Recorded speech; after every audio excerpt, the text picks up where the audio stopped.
অপু বিশ্বাসকে রেখে আবার বুবলিকে নিয়ে কাজ শুরু করলেন, মানে একটু জানতেই চাই। না, বুবলির সাথে আমার অনেক আগেই কাজ হয়েছে, অনেক আগেই কাজ হয়েছে। ওর সাথে আমার অনেক কাজ করেছি আমি, সেটা হয়তো ফোকাসে আসেনি। আর অপুর সাথে যেটা হয়েছে, আমার মাসে 4টা-5টা কাজ অপুকে নিয়ে থাকবে, ঠিক আছে। যেমন লাস্ট কাজটা বুবলিকে নিয়ে করলাম, তখন আমার সাথে যোগাযোগ করলো বিভিন্ন ব্র্যান্ড। আমি তখন সেই ব্র্যান্ডের কাজের জন্য বুবলিকে আমি কনফার্ম করেছি, বুবলিকে নিয়ে কাজ করেছি। That's it, আর কিছু না। আমার ভাই বোন ও ছোট মানুষ, এইটুকু বলবো। অপু আসলে ছোট মানুষ এবং বোকা। অপু এটা একটু একটু জানতে চাই দাদা, আজকে আজকে না, আপনাকে- একটু দাদা, আপনি অনেক ব্যস্ত মানুষ, একটু থাকে একটু আপনি অনেক ব্যস্ত মানুষ। আমার বোনের জায়গায় আছে, থাকবে। একটু ওই যে বললাম, ও ছোট মানুষ, ও আসলে বোকা। তাহলে মান অভিমানের পর্যায়ে গিয়েছে। ওটা বলবো না, ওটা আমি চেপে যাই। নতুন কাজ তো অনেকই আছে আমার। জানুয়ারিতে বেশ কয়েকটা প্রজেক্ট আছে, পুরো বুকিং অলরেডি হয়ে গেছে। আর লাস্ট আমি একটা মানে ওবিসি বানালাম, এটা ওয়াশিংটনে একটা ওবিসি বানালাম। এটা আপনার গল্পটা নিয়েছি আমি, গল্পটা নিয়েছি আমি হোম কেয়ার। হোম কেয়ারের একটা গল্প নিয়ে আমি কাজটা করেছি। এটা ওয়াশিংটনের জন্য বানিয়েছি ওবিসিটা।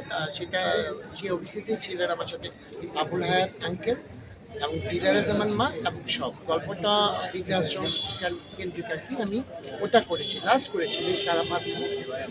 খুব ভালো একটা কাজ হয়েছে আমার। এটা আমার অনেক বড় পাওয়া যে এটা ওয়াশিংটন থেকে এই কাজটা আসছে আমার কাছে। আমি ভাবতে পারিনি যে এত বড় কাজ আমি করতে পারবো, আমি করতে পারি।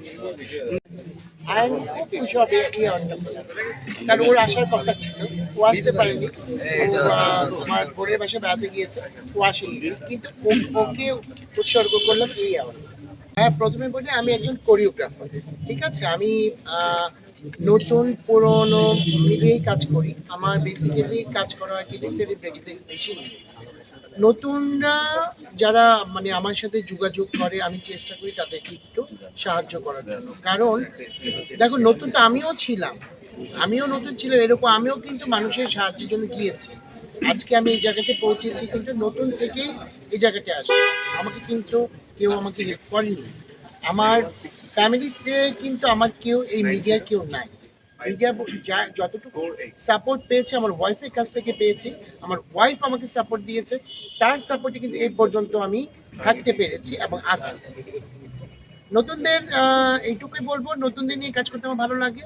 আর যারা নতুন, আমি যখন দেখি যে নতুনরা ভালো করছে বা একদমই নতুন, আমি শিখিয়ে পড়িয়ে নিই আর কি। দেখো, আমাদের এই মুহূর্তে যে দেশের যে কন্ডিশন, সিনেমাই তো হচ্ছে না, আর একসাথে হবে কি করে? আপনি চাইলে এটা কিন্তু পারবেন। পারবো না যে তা না, কিন্তু আমি আমি না ওইরকম, আমি কাউকে তেলাই না। আমি সবসময় বলে থাকি, আমি কোনো আর্টিস্ট দরকার পড়লে আমি বলি yes, no, very good, bye. যদি করতে চাও করো, না করলে নাই।